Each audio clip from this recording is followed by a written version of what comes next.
Hello friends, मैं सचिन अरोड़ा आप सभी का स्वागत करता हूं एक बार फिर से अरोड़ा एजुकेटर के इस यूट्यूब प्लेटफॉर्म पे। देखिए, आज फिर हम लोग यहां पर जुड़ चुके हैं एक बहुत ही बेहतरीन सेशन के साथ। जैसे कि आप लोगों ने इमेज और थंबनेल के थ्रू देखा होगा कि आज का सेशन होने वाला है एमएस एक्सेल पर। बिल्कुल सही आपने सुना, माइक्रोसॉफ्ट एक्सेल पार्ट 1 पर आज हम लोग डिस्कस करेंगे। देखिए, इस पूरी सीरीज में हम लोग एमएस ऑफिस के बारे में डिस्कस कर चुके हैं। MS world part 1, part 2, part 3, part 4 पर बहुत ही बेहतरीन तरीके से एमसीक्यूज एज वेल एज समझते हुए हम लोगों ने यहां पर बहुत कुछ सीखा। आज के सेशन में हम लोग यहां पर बात करने जा रहे हैं एमएस एक्सेल पार्ट 1 पर। यहां पर हम लोग एमसीक्यूज पर भी बात करेंगे और एज वेल एज वो आंसर सही क्यों है और पूरी डिटेल, पूरा पोस्टमार्टम उस पार्टिकुलर क्वेश्चन का हम लोग करेंगे। तो ये सेशन बहुत ही बेहतरीन है।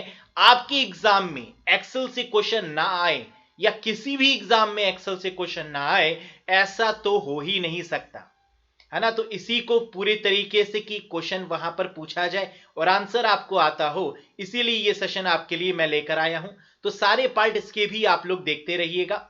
तो गाइस, सेशन को शुरू करते हैं बिल्कुल धमाकेदार तरीके से। लेकिन उससे पहले, अगर आपने अरोड़ा एजुकेटर के इस यूट्यूब चैनल को सब्सक्राइब नहीं किया है तो ये आपका अपना चैनल है, तो प्लीज एक बार सब्सक्राइब जरूर कर लीजिएगा। और ये वीडियो यकीन मानिए बहुत ही बेहतरीन होने वाली है, तो वीडियो को लाइक भी कर लीजिए और शेयर भी कर दीजिएगा अपने सभी फ्रेंड्स और रिलेटिव्स के साथ। तो चलिए शुरू करते हैं एमएस एक्सेल पार्ट 1 के पहले पेज पर। Here it is guys. तो बिल्कुल माइक्रोसॉफ्ट एक्सेल पर यहां पर हम लोग बात करेंगे। तो थोड़ा सा यहां पर बेसिक इंफॉर्मेशन लेते हुए चलते हैं कि एमएस एक्सेल यानी माइक्रोसॉफ्ट एक्सेल है क्या। देखिए, कुछ बेसिक सी चीज है कि ये एमएस ऑफिस का पार्ट है। और एमएस ऑफिस कैसा सॉफ्टवेयर है, तो आंसर है ये एप्लीकेशन सॉफ्टवेयर है। राइट, ये आप सब लोग जानते हैं कि एमएस ऑफिस अगर एप्लीकेशन सॉफ्टवेयर है तो एमएस एक्सेल भी कैसा सॉफ्टवेयर होगा, बिल्कुल ये भी एप्लीकेशन सॉफ्टवेयर ही होगा। दूसरा, ये किस कंपनी का प्रोडक्ट है, माइक्रोसॉफ्ट का प्रोडक्ट है। तीसरा, ये किस तरीके का सॉफ्टवेयर पैकेज है, तो यहीं से शुरू होता है आपका फर्स्ट। तो Microsoft Excel is a spreadsheet package और अ स्प्रेडशीट प्रोग्राम या फिर स्प्रेडशीट सॉफ्टवेयर। ऐसे सॉफ्टवेयर जो रोज एंड कॉलम्स के फॉर्म में होते हैं, उनको स्प्रेडशीट की कैटेगरी में रखा जाता है।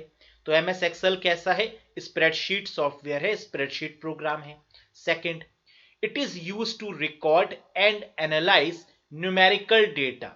जितने भी न्यूमेरिकल से रिलेटेड काम होते हैं, जैसे बजट बनाना हो या फिर आपको बैलेंस शीट बनानी हो या कोई भी आपको ऐसा काम जो नंबर्स के फॉर्म में हो, बेहतरीन तरीके से एक्सेल शीट में मेंटेन करके किया जा सकता है। तो record and analyse numerical data के लिए इसका इस्तेमाल किया जाता है। यहां पर कॉलम्स होती हैं और रोज होती हैं, जैसे कि आप लोग जानते हैं। तो कॉलम्स को अल्फाबेटिकल लेटर से रिप्रेजेंट किया जाता है और साथ ही साथ रोज को नंबर्स के फॉर्म में रिप्रेजेंट किया जाता है। ये जितनी भी बातें अभी मैं आपके साथ में कर रहा हूं, इनके बारे में मैं आपको डायग्रामेटिक रिप्रेजेंटेशन के थ्रू, प्रैक्टिकल एक्सपीरियंस के थ्रू मैं यहां पर आपको बताऊंगा। क्लियर है? The point where a column and a row meet, यानी वो जगह जहां पर कॉलम और रो आकर मिलती है, उसे सेल कहते हैं।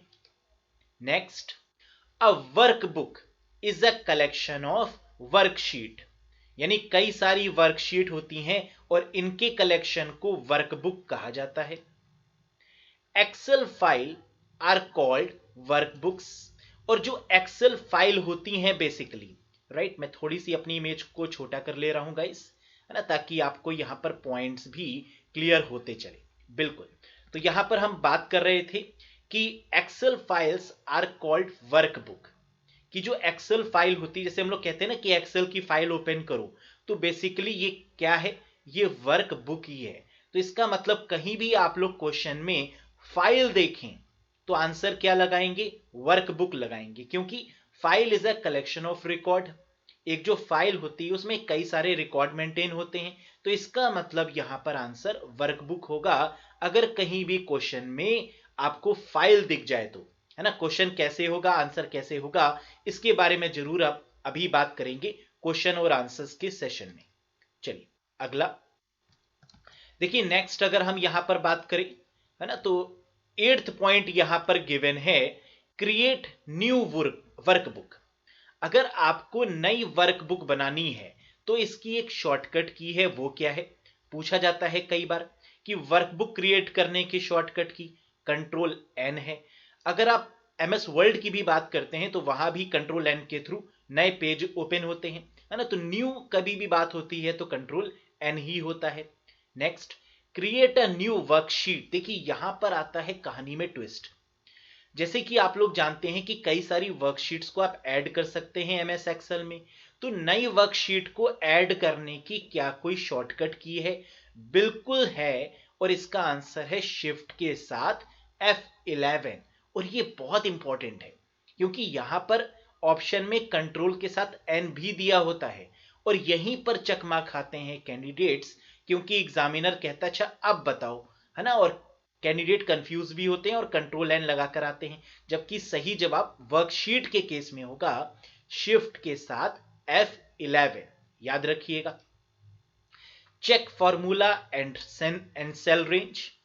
अगर फॉर्मूला और सेल रेंज को चेक करना है यानी सिलेक्ट करना है तो इसके लिए F2 फंक्शन की का यूज होता है।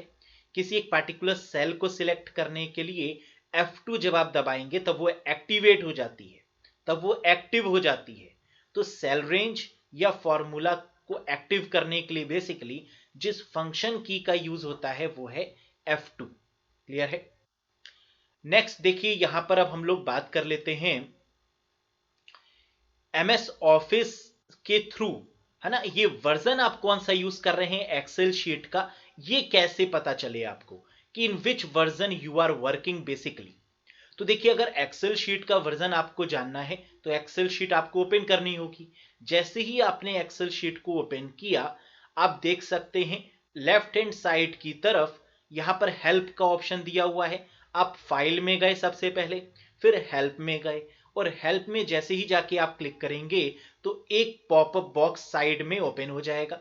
वहां पर आपको वर्जन पता चल जाएगा कि आप ऑफिस के किस वर्जन पर काम कर रहे हैं, क्योंकि जो ऑफिस का वर्जन होगा वही आपका एक्सेल का वर्जन होगा, है ना। जैसे कि मैंने आपको एक स्क्रीनशॉट दिया है, यहाँ पे माइक्रोसॉफ्ट ऑफिस प्रोफेशनल प्लस 2010 की बात हो रही है ना। और साथ ही साथ आपको अबाउट माइक्रोसॉफ्ट एक्सेल कितने बिट का है इसके बारे में ही पता चल जाएगा, जैसे 32 बिट है या 64 बिट का है ना। तो यहाँ पे 32 बिट पर हम लोग काम कर रहे हैं एज अ स्क्रीनशॉट जो मैंने शो किया है। बात यहां तक समझ में आ गई? बिल्कुल सही है। चलिए आगे बढ़ते हैं गाइस। अब देखिए, इसको समझना बहुत जरूरी है क्योंकि ये एक्सेल शीट का आपका सबसे पहला पेज है। जब आप एमएस एक्सेल की शीट को ओपन करते हैं तो यही वो पेज है जो आपको सबसे पहले दिखता है, राइट। तो आप इसमें देख पा रहे हैं कि साइड में ऑफिस बटन होता है, राइट, और फिर उसके जस्ट जहां पर ऑफिस बटन होता है, जो सबसे ऊपर वाली बार होती है उसको हम लोग क्या बोलते हैं? Title bar. जैसे एमएस वर्ल्ड में भी मैंने आपको बताया था कि जो टॉप मोस्ट बार होती है जहां पे फाइल का नाम होता है, that is called title bar. Title bar में ही मिनिमाइज, मैक्सिमाइज, क्लोज बटन भी गिवन है, राइट। टाइटल बार के नीचे वाली जो बार है that is called menu bar, जहां पे आपको मेन्यूज दिए हुए हैं, जहां पे कमांड दिए हुए हैं, जैसे home, insert, page layout, formula, data and so on. तो ये होगा आपका मेन्यू बार। उसके नीचे आप देख रहे हैं एक रिबन दिया हुआ है, राइट। और क्विक एक्सेस टूल बार भी ऊपर गिवन है, जहां से आप प्रेस करके टूल बार को क्विकली एक्सेस कर सकते हैं। ठीक, फॉर्मूला बार आप देख सकते हैं, जहां पे आप फॉर्मूला को इंसर्ट करते हैं, फॉर्मूला बार है। सेल दी हुई है, वर्क एरिया दिया हुआ है, स्क्रॉल बार दी हुई है हॉरिजॉन्टल और वर्टिकल। स्टेटस बार सबसे लास्ट बार होती है, स्टेटस बार है। वर्कशीट 1, 2 और 3 शीट के टैब्स गिवन है। लेआउट सिलेक्टर नीचे देखिए आप सबसे बॉटम में गिवन है, जिससे आप नॉर्मल सिलेक्टर, रीडर सिलेक्टर या अलग अलग पेज व्यू आप यहां पर सिलेक्ट कर सकते हैं। जूम कंट्रोलर, आप एक्सेल शीट को कितना जूम करना चाहते हैं इसको आप यहां से कंट्रोल कर सकते हैं। So these are the different tabs, or we can say different option which shows your complete MS Excel sheet, है ना। और इसी पे बेस्ड क्वेश्चन भी बनते हैं। आप लोग जानते हैं जो क्वेश्चन बनेंगे वो जनरली वर्किंग रिलेटेड ही बनेंगे, है ना। तो चलिए अब हम लोग आगे बात करते हैं। यहां तक आई होप बहुत अच्छे से समझ में आ गया होगा। देखिए एक्सेल शीट की जर्नी की अगर हम बात करें तो हमने आपको ऑफिस के एक्सटेंशन बताए थे, है ना, कि ऑफिस के कौन कौन से डिफरेंट वर्जन्स लॉन्च हो चुके हैं। तो अगर 2003 से अगर हम स्टार्ट करें, क्योंकि अगर हम ओल्डर वर्जन की बात करते हैं तो हम 2003 की ही बात करते हैं, है ना। और न्यू वर्जन की बात करते हैं तो हम 2007 या उससे ऊपर वाले वर्जन की बात करते हैं। तो यानी 2003 के बाद 2007, फिर 2010, 2013, 2016 और लेटेस्ट कौन सा है गाइस, 2019। अब एक क्वेश्चन ये बनता है कि एग्जाम में जब क्वेश्चन पूछे जाते हैं तो किस वर्जन से पूछे जाते हैं, है ना। 2003 से पूछेंगे, 7 से, 10 से, 13 से, किस से। तो दो चीजें वहां पर हमें ध्यान रखनी है। अगर क्वेश्चन में कुछ भी मेंशन नहीं है कि 2003 या 2019, कुछ भी मेंशन नहीं है, तो आपको आंसर देना है 2003 के अकॉर्डिंग। क्लियर है, यानी ओल्डर वर्जन के अकॉर्डिंग। अगर कभी भी नए वर्जन से पूछेंगे तो जरूर मेंशन करेंगे कि न्यूअर वर्जन, है ना। या फिर कभी कभी ओल्डर वर्जन करके भी मेंशन करते हैं। तो ओल्डर वर्जन का मतलब 2003 और न्यूअर वर्जन का मतलब 2007 या उसके आगे वाले। क्लियर है गाइस यहां से।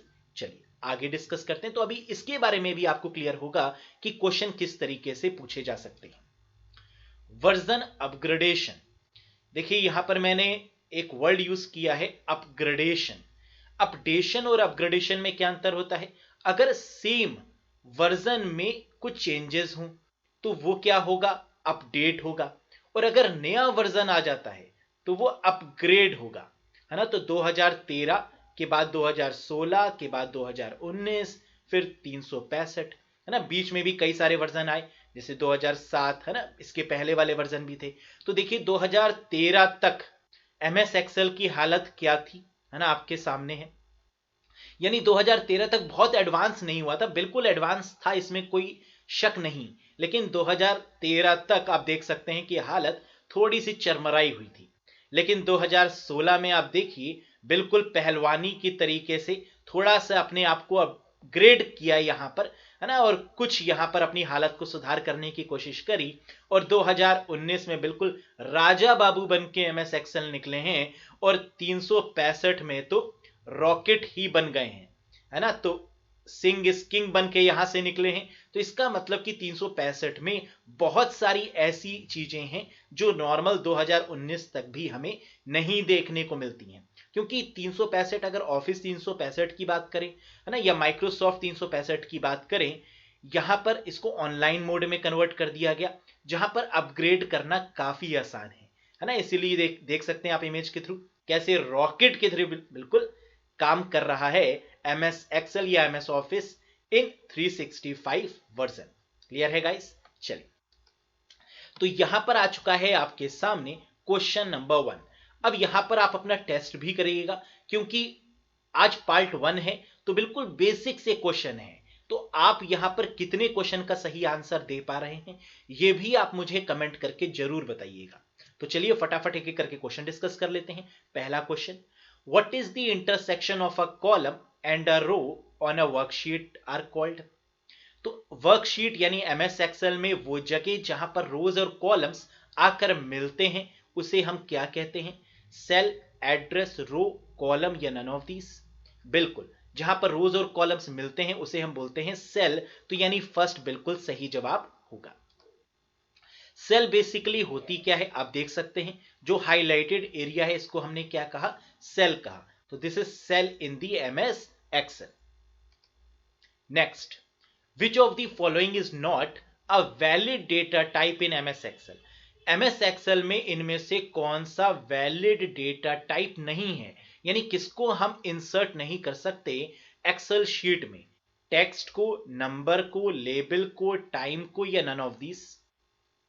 तो शायद आपको समझ में आ रहा होगा कि टेक्स्ट, नंबर और टाइम को तो हम इंसर्ट कर सकते हैं एक्सेल शीट में, लेकिन लेबल को इंसर्ट कर पाना, यानी लेबल नाम की कोई चीज नहीं होती, तो that can not be a valid data type. तो आंसर यहां पर होगा लेबल, है ना। तो आप लोग भी कितना सही आंसर कर पा रहे हैं ये आपको कैलकुलेट करते हुए चलना है। Next, which tool bar allows you to enter values and formula, यानी कौन सा ऐसा टूल बार है जहां पर आप वैल्यूज को, यानी नंबर्स को, या फिर किसी को भी एंटर कर सकते हैं और फॉर्मूले के तरीके से फ्रेम कर सकते हैं। तो वैल्यूज को एंटर करने के लिए और फॉर्मूले को एंटर करने के लिए कौन सी बार को आप यूज करेंगे? Title bar, formula bar, menu bar, standard tool bar, या नन ऑफ दीज? बिल्कुल सही आंसर है फॉर्मूला बार। वैल्यूज और फॉर्मूला कहां पर जाएगा? फॉर्मूला बार में ही जाएगा। Very good. नेक्स्ट, अब देखिए फॉर्मूले बार के भी एक बार डिटेल में बात कर लेते हैं। तो फॉर्मूला बार क्या होता है कि जब भी आप कोई भी फॉर्मूला लिखते हैं, है ना, वो लिखेंगे आप कहां पर? सेल में लिखेंगे। लेकिन सेल में लिखा हुआ जो फॉर्मूला है वो आपको फॉर्मूला बार में दिखाई देगा। कई लोग सेल में फॉर्मूला लिखना पसंद करते हैं, कई लोग डायरेक्टली सेल को सिलेक्ट करके फॉर्मूला बार में ही फॉर्मूले को चेंज करते हैं या फिर वहीं पर लिखते हैं, है ना। तो this is what we called formula bar. Clear है? आगे बढ़ते हैं guys. Select the correct option for cell address. इनमें से कौन सा सही ऑप्शन है सेल एड्रेस का? कई बार ये क्वेश्चन पूछे जाते हैं, बताइए। 2512, 825, 911, 45Z, या नन ऑफ दीज? तो सबसे पहले जब हम सेल एड्रेस की बात करते हैं, जब आप सेल को सिलेक्ट करते हैं तो आपको उसका एड्रेस दिखता है। और ये किस तरीके से होता है? पहले अल्फाबेट होता है, फिर नंबर होता है। तो इसका मतलब 825 ये सही रिप्रेजेंटेशन है सेल एड्रेस की, और बाकी सभी ऑप्शन आपके गलत हैं। क्लियर है? 825 किस तरीके से सही है, चलिए देख लेते हैं एक बार। देखिए आपके सामने यहां पर बिल्कुल आ चुका है ना, जहां पर आपको समझ में आ रहा होगा कि ये क्यों सही है। अगर हमने पहली सेल को सिलेक्ट किया, है ना, फर्स्ट सेल, तो देखिए ऊपर क्या लिखकर आ रहा है सेल एड्रेस में? A1, है ना, दिस इज कॉल्ड A1। और ये जो जहां पर ये लिखकर आया A1, इसको हम लोग कहते हैं नेम बॉक्स। और ये जो A1 है ये क्या है? ये सेल का एड्रेस है। और ये कहां पर आ रहा है? नेम बॉक्स में लिखकर आ रहा है। और कब लिखकर आया? जब हमने सेल को सिलेक्ट किया। सेल को सिलेक्ट करने का मतलब जब हमने माउस के पॉइंटर को वहां पर ले जाकर क्लिक किया तो वो सेल सिलेक्ट हो गई। क्लियर है? तो यानी A1, A2, A3, तो सबसे पहले अल्फाबेट फिर नंबर, ये सही रिप्रेजेंटेशन होती है सेल एड्रेस की। Next, by mistake you delete a record in the sheet. गलती से मिस्टेक हो गई आपसे और आपने क्या किया? डिलीट कर दिया रिकॉर्ड को, है ना। और अब आप क्या चाह रहे हैं? Which command can be use to restore it immediately. और अब किस कमांड की मदद से आपसे जो गलती से मिस्टेक हुई है उसको आप रिकवर कर सकते हैं? बिल्कुल सही, कंट्रोल जेड का यूज करते हैं। और कंट्रोल जेड का मतलब क्या होता है? अंडू। तो यानी अंडू बिल्कुल सही जवाब यहां पर होगा। क्लियर है? बहुत ही सिंपल क्वेश्चन था। अगला question guys, the first cell in Excel worksheet is labelled as. जो सबसे पहली सेल होती है एमएस एक्सेल वर्कशीट में, इसको किससे लेबल किया जाता है? तो देखिए अभी मैंने आपको शो करके भी बताया था कि जो पहली सेल थी जब उसको आपने सिलेक्ट किया तो वो A1, है ना, क्योंकि कॉलम और रो की कॉम्बिनेशन की अगर हम बात करें तो A1 लेता है। तो यानी यहां पर सही जवाब क्या होगा? बिल्कुल सही जवाब होगा A1, यानी B is the correct answer. I hope आपने सही आंसर दिया होगा इसका। बिल्कुल सिंपल सा क्वेश्चन है ना। तो देखिए एक बार फिर से आप इसी इमेज को देखकर समझने की कोशिश करिए। तो ए पर क्लिक किया था, 1 था, तो A1 इसने ऑटोमेटिकली ले लिया। ये आपका सेल एड्रेस है और जहां ये लिखा हुआ है उसको नेम बॉक्स कहते हैं। ठीक। नेक्स्ट, कलेक्शन या grid of column and row is called. देखिए एग्जाम में क्वेश्चन ऐसे नहीं आएगा जैसे मैंने लिखा है। क्वेश्चन कुछ इस तरीके से आता है, या तो collection of column and row is called, ये पूछा जाएगा कि रोज एंड कॉलम्स के कलेक्शन को क्या कहा जाता है, या फिर क्वेश्चन पूछा जाता है grid of column and row is called. बात समझ में आ रही है? तो दो तरीके के क्वेश्चन है ये, आंसर एक ही है। तो कॉलम और रोज के ग्रिड को या कलेक्शन को क्या बोलते हैं? सेल, वर्कशीट, रो, कॉलम या नन ऑफ दीज? बिल्कुल सही, and the answer is worksheet. कई सारी वर्कशीट होती हैं, रोज एंड कॉलम्स के कलेक्शन को वर्कशीट बोलते हैं। जैसे कि आपके सामने यहां पर वर्कशीट विंडो दी भी हुई है ना। तो ये जो पूरी विंडो है जहां पर रोज और कॉलम्स होते हैं, that is called worksheet window. और इसको ऐसा क्यों बोला जाता है? तो आप नीचे देखिए कि बाय डिफॉल्ट शीट 1 पर हम लोग काम कर रहे होते हैं, है ना। शीट 2 भी, उस पर भी स्विच कर सकते हैं, शीट 3 पर भी स्विच कर सकते हैं, और भी शीट हम लोग ऐड कर सकते हैं। तो ये जो एरिया है, basically this area is called worksheet, जहां पर सेल पर हम लोग काम करते हैं। तो ये वर्कशीट विंडो ही आपके सामने ओपन है। क्लियर है? आगे बढ़ते हैं guys. An Excel workbook is a collection of, Excel जो वर्कबुक है वो किसका कलेक्शन है? वर्कशीट का, सेल का, चार्ट का, वर्कशीट्स का या नन ऑफ दीज? तो वर्कशीट वर्कशीट दो बार आ गया है ना, और आंसर भी इसका सही है, that is worksheet.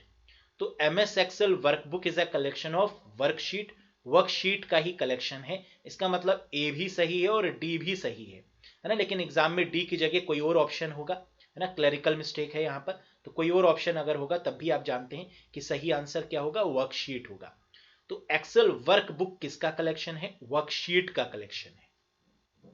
In order to perform a calculation in a spreadsheet, you need to use, in order to perform a calculation, यानी अगर आपको कोई कैलकुलेशन करनी है स्प्रेडशीट यानी एक्सेल में, यू नीड टू यूज, आपको किसका यूज करना होगा?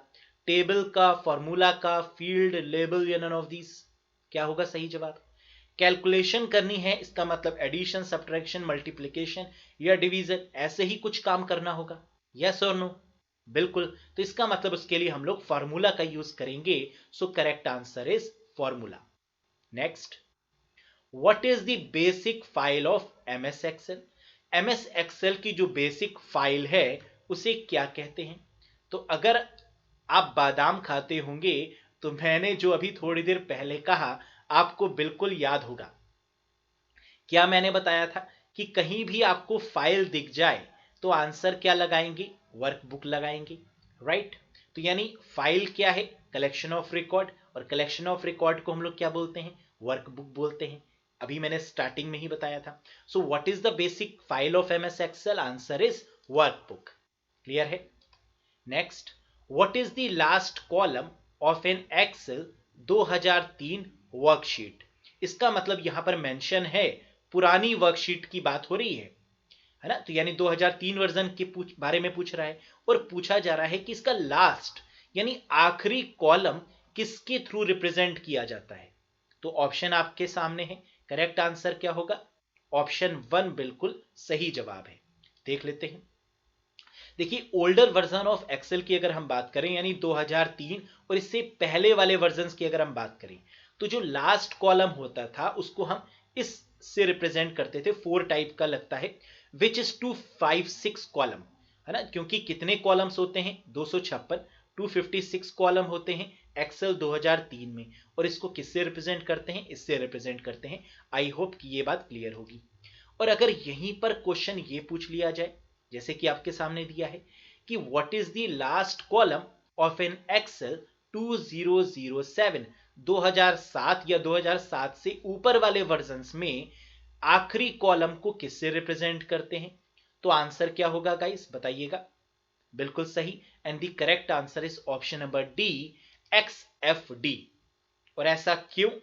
क्योंकि इन द मॉडर्न वर्जन, जो नए वर्जन है एक्सेल शीट के, उसमें कॉलम को XFD से रिप्रेजेंट किया जाता है। क्योंकि टोटल नंबर ऑफ कॉलम्स कितने हो गए गाइस? 16,384। ये टोटल कॉलम्स आपके हो गए जिनको XFD के थ्रू हम लोग रिप्रेजेंट करते हैं। क्या यहां तक बात समझ में आ रही है? चलिए, तो अगर 2003 की बात की जाए तो लास्ट कॉलम फर्स्ट आंसर होगा, और अगर एक्सेल 2007 या उसके अबव वाले वर्जन की बात की जाएगी तो आंसर XFD होगा, बिकॉज ऑफ 16,384 कॉलम्स। क्लियर है? तो इस इमेज के थ्रू आपको भी दिख रहा है कि जो आखिरी कॉलम है वो XFD है। That is the right one. बहुत शानदार।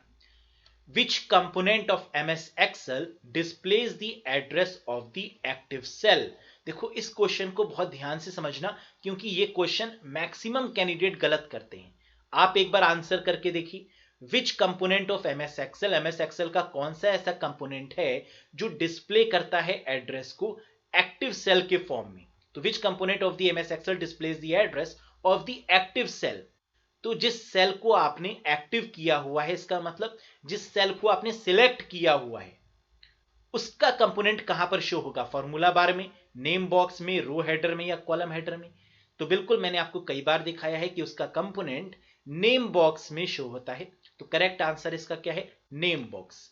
और कैंडिडेट गलती क्या करते हैं, आंसर लगा के आते हैं फॉर्मूला बार, पता नहीं कैसे। ठीक, आई होप आपसे ये गलती नहीं हुई होगी। तो ये कैसा दिखता है, तो आप देख सकते हैं A1 अगर हमने सिलेक्ट करी, इसको अगर हमने एक्टिव किया, तो ये जो हाईलाइटेड पोर्शन है this is called name box. How many rows does an MS Excel 2003 worksheet contain. MS Excel 2003 का जो वर्जन है इसमें कितनी रोज होती हैं गाइस। तो देखिए रोज की बात की गई है और वो भी पुराने वाले में। तो 65,536 65,536 रोज होती हैं पुराने वाले वर्जन्स में। क्लियर है। और अगर यही क्वेश्चन पूछा जाए कॉलम्स में, how many columns does an MS Excel 2003 worksheet contain. अब कॉलम्स कितने होते हैं पुराने वाले वर्जन्स में, कितने होते थे, तो आंसर है 256 कॉलम्स थे MS Excel 2003 की अगर हम बात करें तो। ठीक, बहुत ही सिंपल है, कई बार आपसे पूछा गया होगा। लेकिन ये क्वेश्चन अगर आता है तो जरूर यहां पर वर्जन जरूर मेंशन होता है कि 2003 की बात हो रही है कि 2007 की बात हो रही है, क्योंकि 2007 में कहानी पूरे तरीके से बदल चुकी है ना। 7 की कहानी क्या है देखते हैं। How many rows does an MS Excel 2007 या इससे हायर वर्कशीट कंटेन। अब कितनी रोज होती हैं लेटेस्ट वाले में, तो बहुत ज्यादा होती हैं। सही आंसर क्या होगा बताइएगा।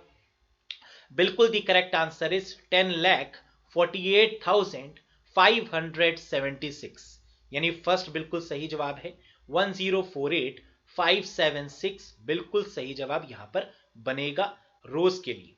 और कॉलम्स कितनी होती हैं लेटेस्ट वर्जन में बताइए। How many columns does an MS Excel 2007 worksheet contain. Answer बनेगा 16,384, यानी अगेन फर्स्ट आपका बिल्कुल सही जवाब है 16,384। 16,384 is the correct answer guys. बात समझ में आ रही है। आई होप कि अगर आपको जो चीज नहीं आती है बिल्कुल आप साथ साथ नोट्स भी बनाकर चल रहे होंगे, क्योंकि नोट्स ही एक ऐसी चीज है और आपके अपने नोट्स एक ऐसी चीज है जो आपको रिकॉल करने में मदद करती है। चलिए, बाकी अगर आपको PDF चाहिए तो डिस्क्रिप्शन में PDF सभी वीडियोस की आपको मिल जाएगी। What is workbook. वर्कबुक किसे कहते हैं, collection of worksheet, collection of Excel file, collection of cell, collection of rows and columns. क्या होगा सही जवाब गाइस, बिल्कुल सही, collection of worksheet is called workbook, यानी first is the correct answer. Next question guys, in MS Excel a formula should always start with dash sign। बिल्कुल हलवा type of question कि Excel sheet में जो formula होता है वो किससे शुरू होता है बताइएगा। आई होप आप सभी ने सही जवाब दिया होगा। Answer is equals to sign, बिल्कुल सही है। जो फॉर्मूला होता है एक्सेल शीट में वो इक्वल्स टू साइन से शुरू होता है, राइट। जैसे फॉर एग्जाम्पल बात कर लेते हैं, है ना, देख सकते हैं आप लोग इमेज के थ्रू। सम करना है तो इक्वल्स टू लगाया, सम लगाया, उस पार्टिकुलर सिलेक्ट कर लिया जिनको आप सिलेक्ट करके सम करना चाह रहे थे, या फिर इज इक्वल्स टू सम, जैसे अगर दो चीजों को अगर सम करना है तो a प्लस बी, है ना, is equals to sum a plus B, इस तरीके से। तो यानी कई सारे तरीके होते हैं सब्ट्रैक्शन, मल्टीप्लिकेशन, डिवीजन करने के, लेकिन एक चीज जो डैम श्योर है वो क्या है कि स्टार्ट होगा हमेशा इक्वल्स टू साइन और सिंबल के साथ। अगला question, how are columns in Excel worksheet labelled. Again a very very important question कि किस तरीके से कॉलम्स को एक्सेल वर्कशीट में लेबल किया जाता है। स्टार्टिंग में ही मैंने आपको बताया था, है ना। तो बिल्कुल अगेन बादाम अगर खाए होंगे, है ना, देखिए दो ही चीजों से इंसान सतर्क रहता है। एक तो या तो बादाम खाते हैं तो मेमोरी शार्प होती है, और दूसरा यहाँ पर भी ऑप्शन है ना, और दूसरा धोखा खाने से। तो बादाम और धोखा ये दोनों ऐसी चीजें हैं जिससे मेमोरी और पावर, है ना, स्ट्रांग होती है। तो इंसान या तो जिंदगी में बादाम खाता है या तो धोखा। चलिए, कुछ लोग दोनों खाते हैं। चलिए, how are columns in Excel worksheet label, कैसे कॉलम्स लेबल की जाती हैं? बिल्कुल सही है, कॉलम्स अल्फाबेट के थ्रू रिप्रेजेंट की जाती है। क्लियर है? तो कॉलम्स को किससे रिप्रेजेंट करते हैं गाइस? अल्फाबेट से। तो रोज को किससे रिप्रेजेंट करते हैं? आपके सामने है ना, इस इमेज के थ्रू आप देख सकते हैं कि ABCDEFGHI, है ना, गाना नहीं, ये कॉलम्स हैं, और 1 2 3 4 5 6 ये क्या है? ये रोज है। तो how are rows in Excel worksheet labelled? Rows कैसे लेबल्ड होती हैं, है ना? तो रोज लेबल करने के लिए किसका यूज होता है? अल्फाबेट का?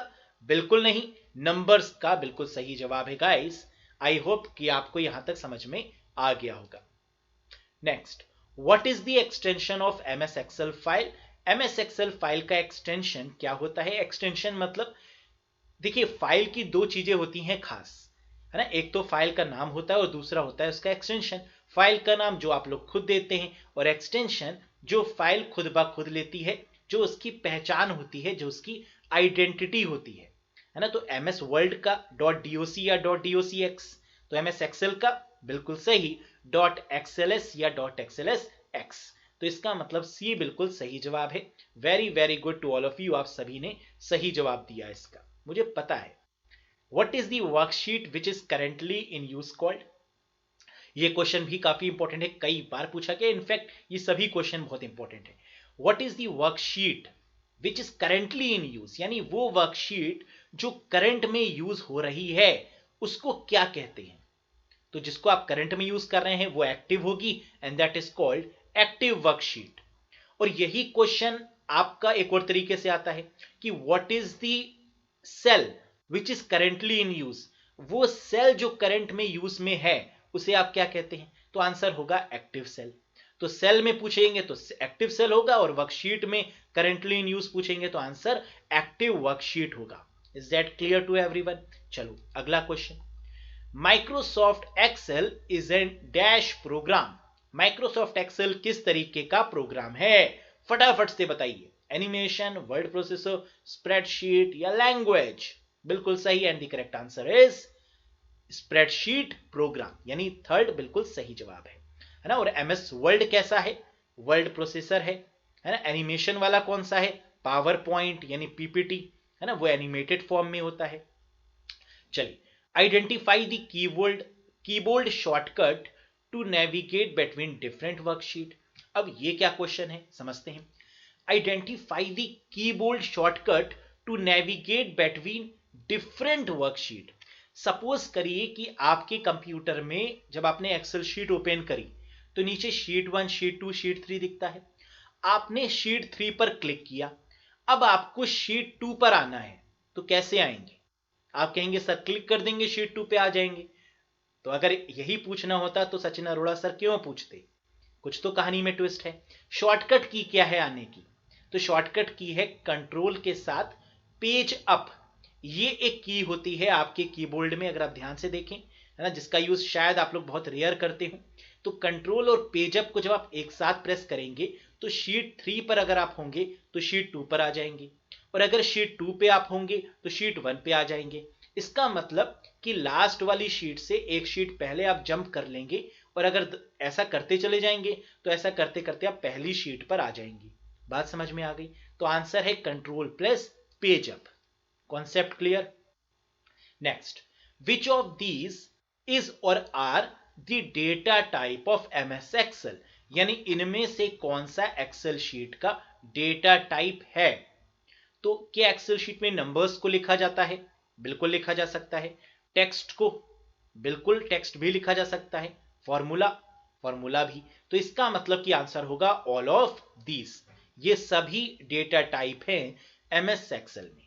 Next, what does a spreadsheet contain? Spreadsheet मतलब MS एक्सेल की बात हो रही है। क्या क्या कंटेन करता है, क्या क्या रखता है? कॉलम्स होते हैं, बिल्कुल हैं। रोज बिल्कुल, सेल बिल्कुल, यानी आंसर अगेन क्या होगा गाइस, बिल्कुल सही, that is all of these. Next question, what is the smallest unit of worksheet in MS Excel? MS Excel में सबसे छोटी यूनिट किसी भी वर्कशीट की क्या होती है? तो वर्कशीट में सबसे छोटी यूनिट यानी जहां पर आप डेटा को एंटर करते हैं, that part is called, very good, that is cell. तो cell is the smallest unit in the MS Excel or you can say in a worksheet. Next, how many sheets does an Excel window display by default? Again बहुत ही आसान सा question, कितनी sheet display होती हैं MS Excel में by default, मतलब जब आप उसमें कुछ भी ना करें तो मिनिमम कितनी शीट डिस्प्ले होती हैं? बिल्कुल सही, and the correct answer is 3 sheet. Sheet 1, sheet 2, sheet 3, 3 sheets by default open होती हैं, है ना। मैक्सिमम कितनी हो सकती हैं ओपन? मैक्सिमम जितनी आप चाहें उतनी आप शीट्स ओपन कर सकते हैं। देखिए मैंने यहां पर शो करने की कोशिश करी है, शीट 1 पे है, शीट 2 है, शीट 3 है, और शीट 3 के आगे अगर आप देखें तो बहुत ही सुंदर सा प्यारा सा प्लस का ऑप्शन दिया हुआ है, और जब इस पे आप क्लिक करेंगे तो और भी ज्यादा शीट्स ओपन हो जाएंगी, sheet 4, sheet 5 and so on. तो मैक्सिमम कितनी शीट आप ओपन कर सकते हैं, यह भी क्वेश्चन एग्जाम में आता है। इस केस में दो आंसर होते हैं, मैक्सिमम कितनी, दो आंसर होंगे, क्या होगा?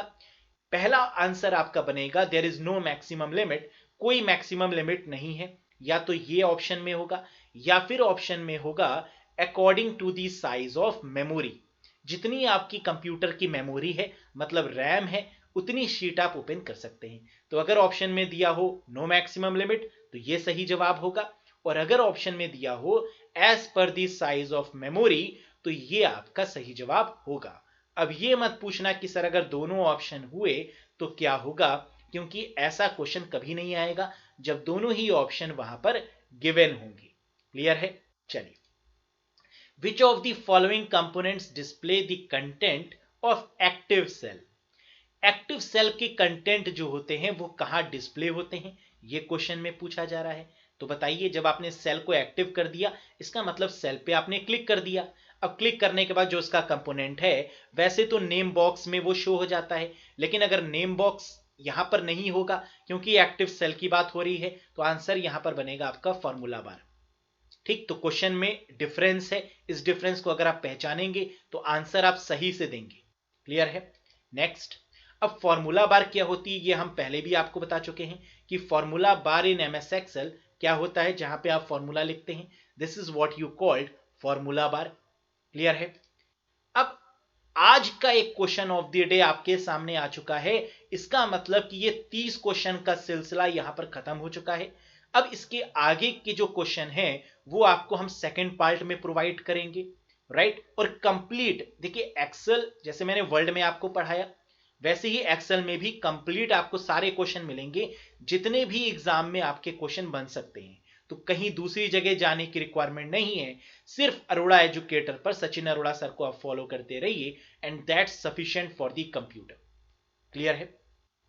तो क्वेश्चन ऑफ द डे आपके सामने आ चुका है, the shortcut key to create a chart in MS Excel।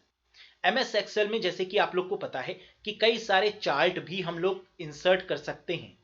तो चार्ट को इंसर्ट करने की एक फंक्शन की होती है, एक शॉर्टकट की होती है, ये क्या है? और ये क्वेश्चन एग्जाम में आता ही आता है ना। तो एक बार आप कमेंट करके बताइएगा कि आपको क्या आंसर पता है। पता है तो कमेंट करिएगा, और नहीं पता है तो नेक्स्ट सेशन का वेट करिए, वहां पर इसका आंसर भी दूंगा, और इसके साथ साथ कई सारे और क्वेश्चंस भी हम लोग डिस्कस करेंगे, राइट। तो गाइस आज के लिए बस इतना ही, बहुत जल्द मिलेंगे एक नए वीडियो के साथ। लेकिन अगर अभी तक आपने चैनल को सब्सक्राइब नहीं किया है तो प्लीज रिक्वेस्ट है आप सभी से, चैनल को सब्सक्राइब कर लीजिए, बेल आइकन पे क्लिक कर लीजिए, वीडियो को लाइक नहीं किया है तो लाइक कर दीजिए। तो आज के लिए सचिन अरोड़ा सर को विदा दीजिए, और मिलते हैं बहुत जल्द एक शानदार वीडियो के साथ। Till then bye bye and take care guys, thank you very much.